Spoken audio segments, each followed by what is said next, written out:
La télésurveillance médicale, m'a été proposée dès le début. Ça m'a apporté, un soutien, puisque toutes les semaines, en fait, il fallait répondre à certaines questions par rapport à mon état de santé, mon anxiété, le stress, tout ça. Et en remplissant ce questionnaire, finalement, indirectement, on faisait le point avec nous-mêmes.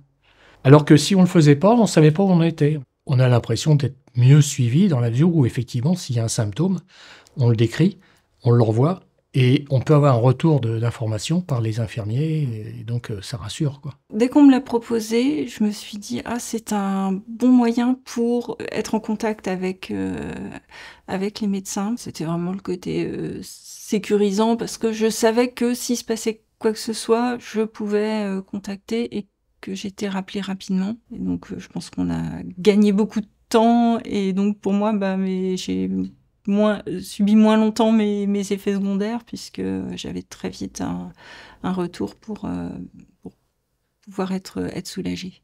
Le lien que j'ai tissé avec mon IDEC, c'est des liens amicaux, je pense qu'on pourrait dire, parce que on s'est tout de suite très bien entendu, que ce soit par SMS ou par conversation téléphonique, ça passe comme de l'eau.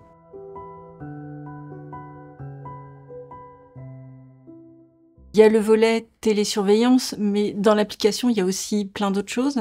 Tout de suite, moi, les 2 programmes qui m'ont interpellée, c'était le programme de yoga et celui d'activité physique.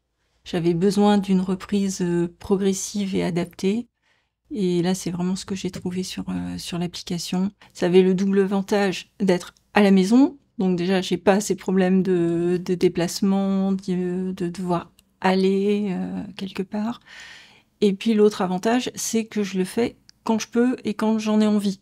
Et moi, je me suis plus orienté sur tout ce qui est alimentation et tout, parce que c'est vraiment mon souci, en fait. J'ai découvert tout un tas de possibilités d'avoir des suivis de gymnastique, de yoga, de méditation, plus la vie de professionnels qui étaient concernés par la maladie et qui nous donnaient leur avis et des conseils très précieux.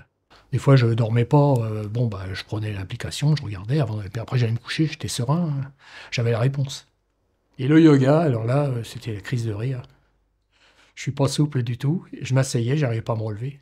Quand on fait ces exercices, on s'aperçoit qu'on arrive à bouger alors qu'on restait inerte. On parle vraiment de ma maladie, de tout le processus, en fait. Toutes les étapes où je passais, tous les traitements, jusqu'à la radiothérapie, le après-cancer, c'est vraiment un suivi de avant, pendant et après. Ta peur, c'est tout à fait normal, c'est la maladie. Cette appli, elle est là pour t'apprendre à gérer tout ça.